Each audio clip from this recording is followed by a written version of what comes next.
Parte ng pag-aalaga natin sa ating mga anak ang paniniguradong protektado sila sa mga sakit. Dito papasok ang kahalagahan ng maaga at kumpletong pagpapabakuna. Ano-ano nga ba ang mga sakit na maiiwasan sa tulong nito?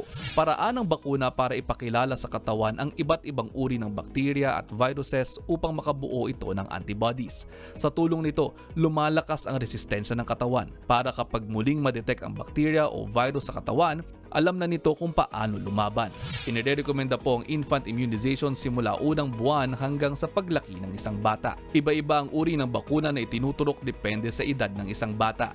Dapat maibigay sa mga bata ang bakuna kontra hepatitis A at B na nakapipinsala sa liver. Ibinibigay ito mula unang buwan hanggang ika-18 buwan ng bata. Nariyan din po ang kombinasyon ng pangontra sa diphtheria, tetanus at pertussis o DTaP. Seryosong sakit ang mga ito na nakakaapekto sa lalamunan, sa muscles at paghinga ng sanggol.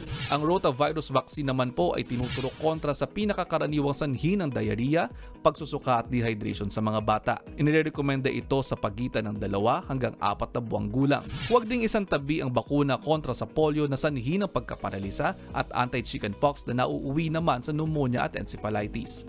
Wala po tayong dapat ikatakot sa pagpapabakuna. Hindi totoong maaari nila itong ikamatay o pagmulan ng sakit. Mas dapat nating ikatakot ang peligro mula sa kawalan ng proteksyon laban sa mga sakit.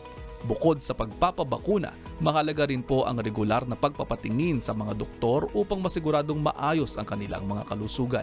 At para sa iba pang katanungan tungkol sa kalusugan ng ating mga anak, i-ask Doc Dex na yan sa aking Facebook page o sa official page ng Good Morning Kapatid. Mga kapatid, Justin Quirino po. Masayang kwentuhan at makapulahang informasyon ang hatid namin tuwing umaga. Kaya mag-subscribe na at mag-follow sa social media pages ng News 5.